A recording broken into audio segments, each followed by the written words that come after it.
Hello, everybody. Pastor Andy here. Hope you're doing great on this beautiful Tuesday, and I pray that you're blessed wherever you are. We talked about yesterday, I gave you the introduction to this newest part of the great invitations of the Bible. Come and be satisfied. We talked about that from the context of Isaiah chapter 55, verses 1 and 2. Once again, I want to read that to you. It says, everyone who thirsts. Actually, I don't want to go any further than that right now. Everyone who thirsts. Okay? The word everyone there literally applies universally.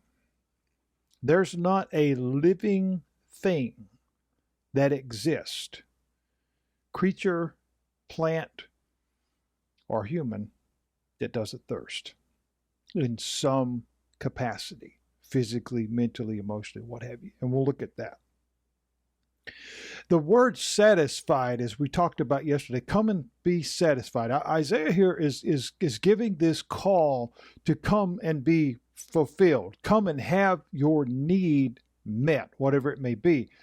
In this particular case, we'll just begin there with thirst, because that is such a vital word that has a broad meaning, more so than just drinking a glass of water. The word satisfied, again, as I shared with you yesterday, it means to be content. Many people today are not content. Many people today really, really struggle with being satisfied. Again, physically, emotionally, spiritually, financially, and every other kind of way. Mick Jagger comes running on the stage, back in the 60s, and I guess still now maybe comes out with a walker. I don't know, Bob, just kidding. But and grabs that microphone and says, I can't get no satisfaction. To be content, to be convinced of something and settled with the answer given. Now think about that for a minute. Look at your life. Look at where you are. Is that definition fulfilled? As we look at this invitation, it is literally, I believe, speaking to the heart of every single person, because it deals with the things that we need most in life. We're talking about eating and drinking and having material things and finding joy and happiness in this life. We'll break these couple of verses down over the next several lessons. God was dealing with the people. If we look back in chapter 54, we're not going to really read that, but I would challenge you, if you're following along, every one of these series are done in order. There's no here and there and hit and miss and all over the place and adding.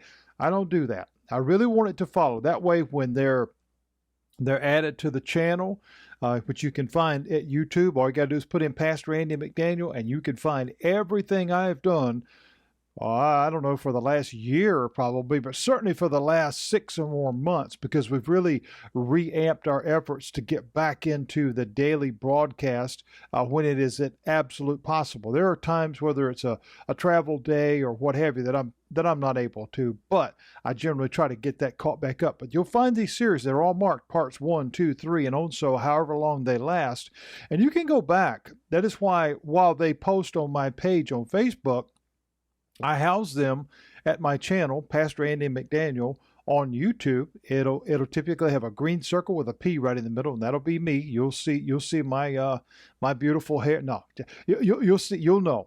And so the point is all of these are there. So you can go back and say, wait a minute, I've never thought about that before. I've never read that before, whatever. And you can go back, you can pause it, you can take notes, you can do whatever. That is why I do this.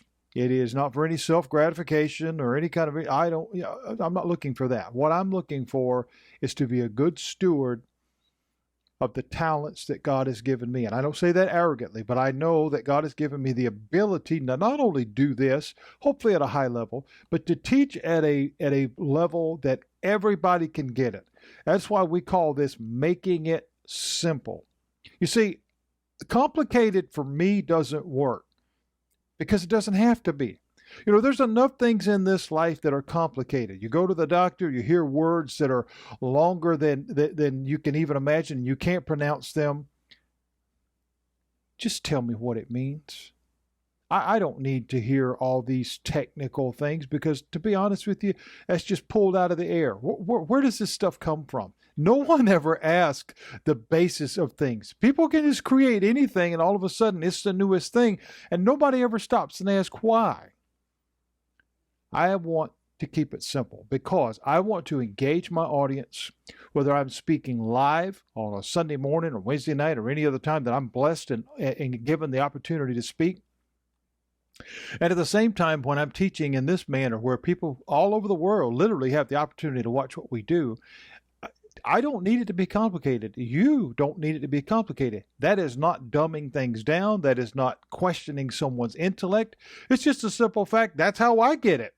That's how God explains it to me. That's why it just doesn't make sense to talk about, all these big, gigantic words and get into, theology and this and that and all these big words that we can use. And I've heard them and I know them and whatever. But what does that help? Because here at the end of the day, we ask this question: are you satisfied?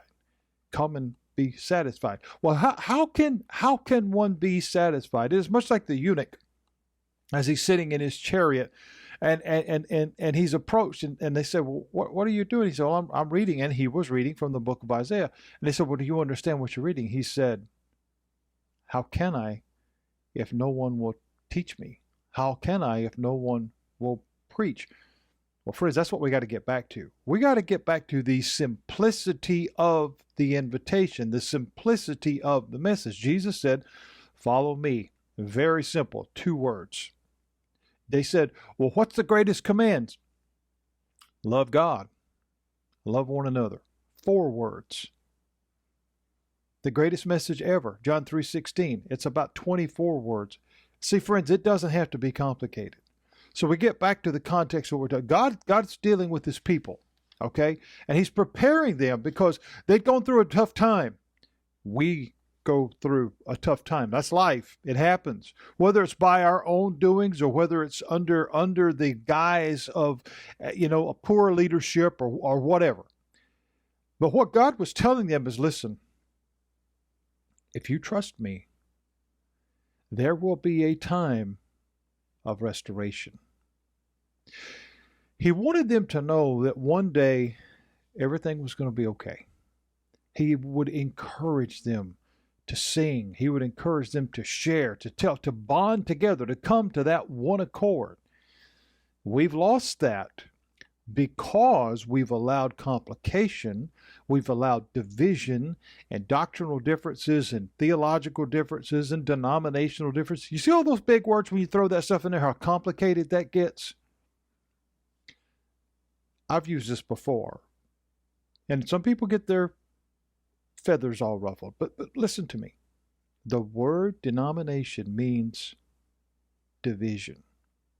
That's not a coincidence, friends. That's by design. See, the enemy does not want us to hear this. The enemy does not want us to hear the simple truth of Christ. If we go back and we're entering into the season that we celebrate the resurrection of Christ, some call it Easter, some call it Resurrection Day. It's the greatest thing ever. Let's just say it that. Why was he hated so bad by those that were in leadership? In religious leadership, the governmental structure at that time. Why was he hated? Because he taught the simple truth. God loves you. He loves you right where you are. The sinner and the saint alike. But he loves you too much to leave you there. He gives you the opportunity to change your life, to be set free, mentally, physically, spiritually, in every other kind of way, to come under the knowledge of Christ and what he's done for you. They didn't want that because they liked the power. They liked the subjection of others being under them and telling them what to do. Look at today's world, friends. We have buffoons. And I don't say that to be comical. We do. We have buffoons in places of leadership, elected and otherwise, that relish. They just love the idea that I can tell you what to do. they get high off of that. It's almost like an addict. They have a real issue because they don't want you to be free physically, spiritually, mentally, or any other way. Jesus said, no, that's not the way that I designed this to be at all.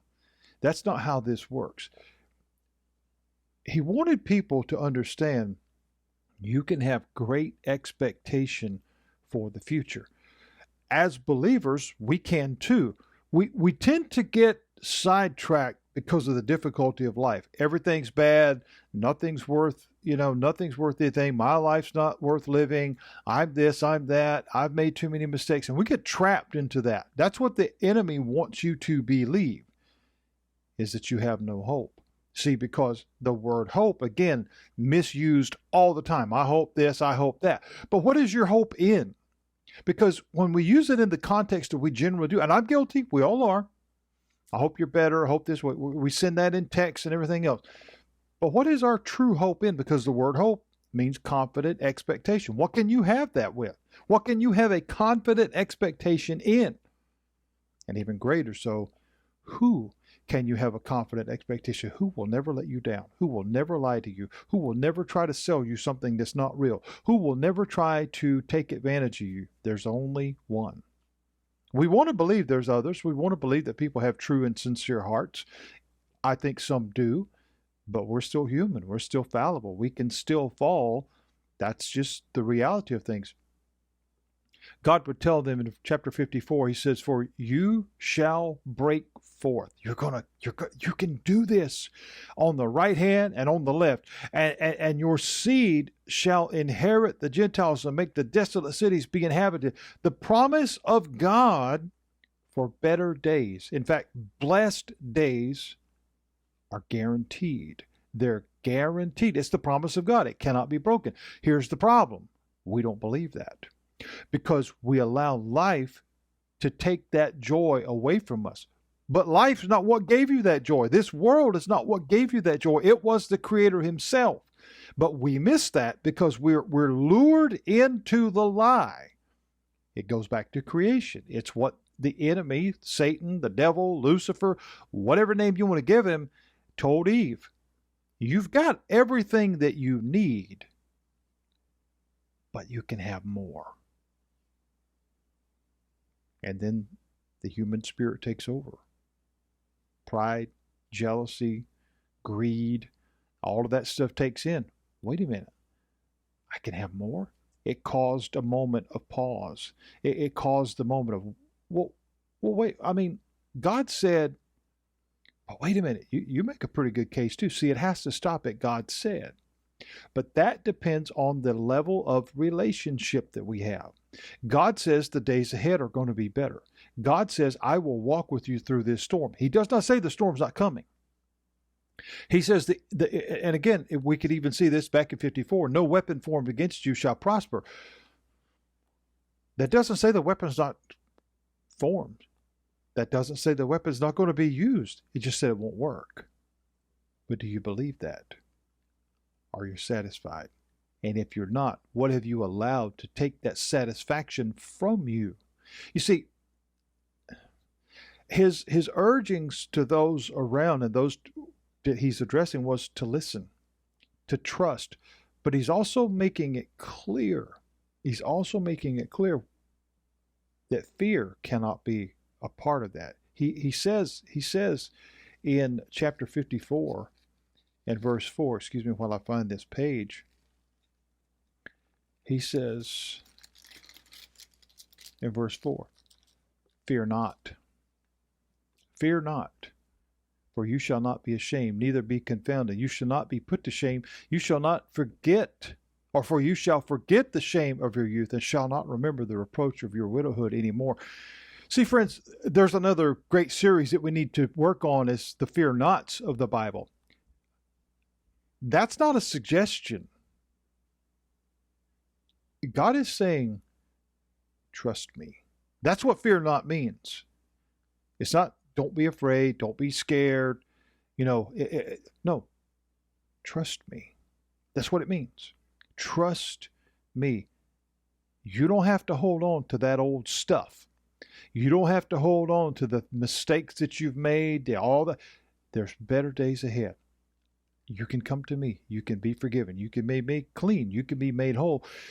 You can be satisfied. You can be satisfied. Fear not. Because when we apply that, when we apply the fear not, that I trust you, then it brings confidence.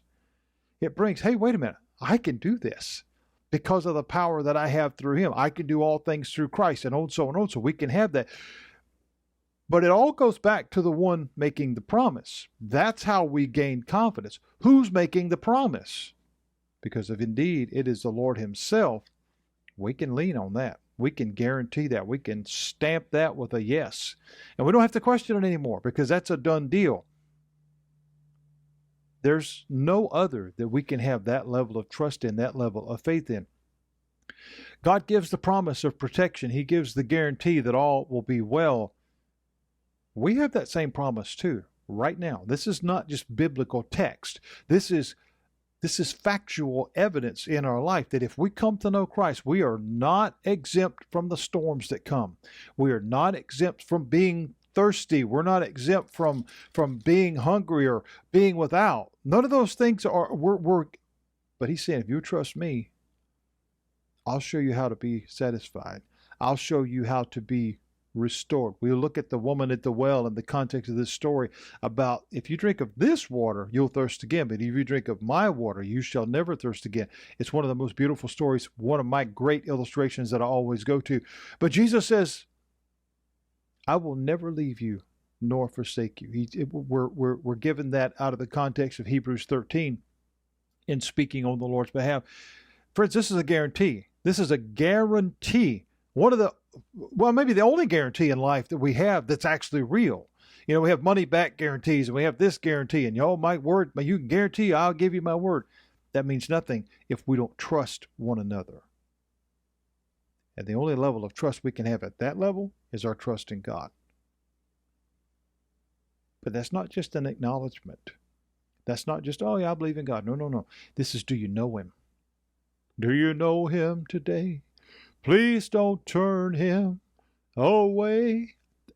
Do you know him? It's one thing to know him and know about him. Two completely different things. So the promises are there. The invitation to accept that good lies ahead.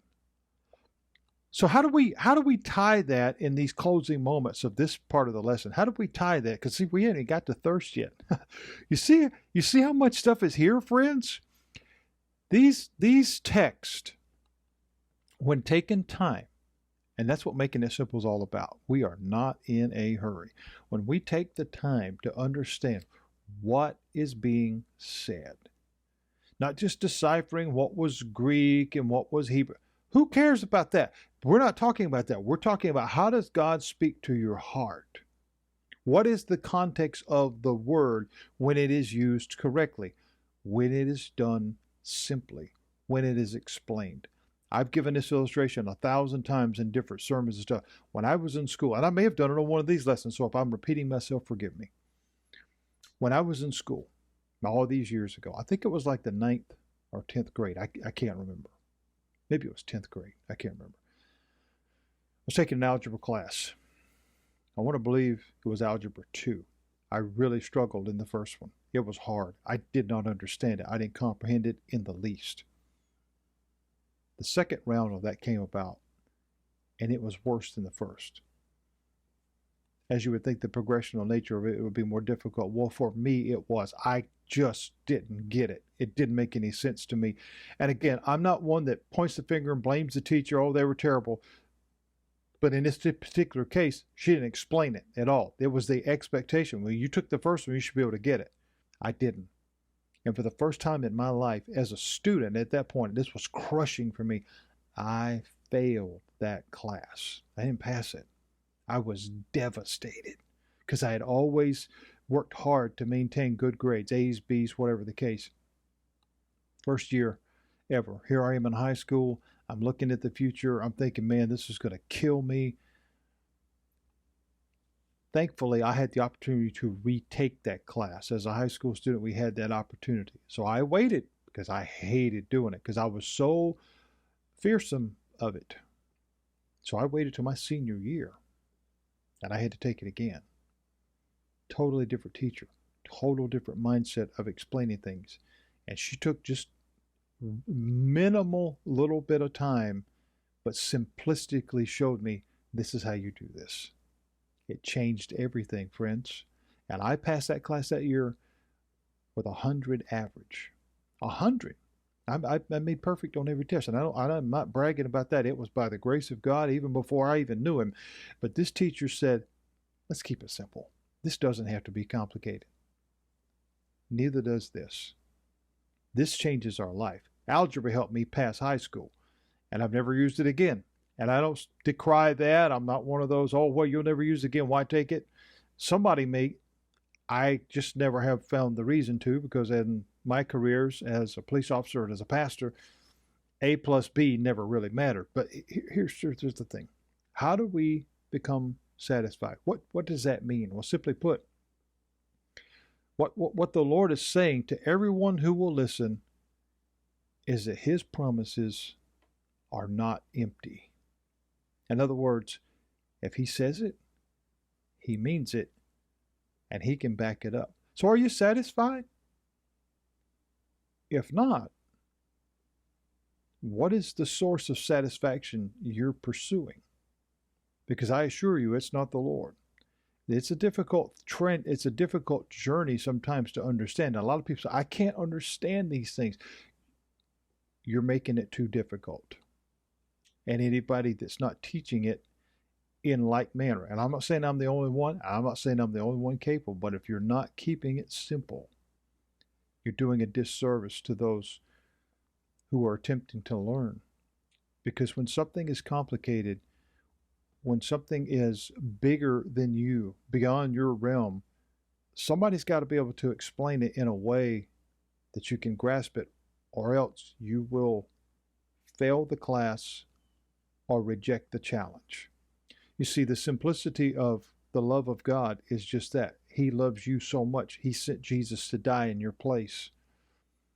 Jesus came and gave his life. Nothing took it. The cross was before him, but for the joy that was set before him, he endured the cross for you, for me. For God so loved the world. That's you and me. That's the simplicity of it, friends. We're in where we are. We've got a journey. We're passing through. Albert Brumley would say, this world is not my home. I'm just a passing through. What beautiful words. Do you know him today? Are you satisfied? We're going to jump in on thirst tomorrow and see how this ties in both the literalcy of that. Are you thirsty? Do you need a drink? And what are you thirsting for? How do we find satisfaction in that? God bless you. I hope you've enjoyed this lesson as we begin this new part of our series on the great invitation of the Bible. Come and be satisfied. I'll see you right here tomorrow. Sometime, I don't want to say same time, same bat channel, but we'll be back tomorrow for more Making It Simple. God bless you.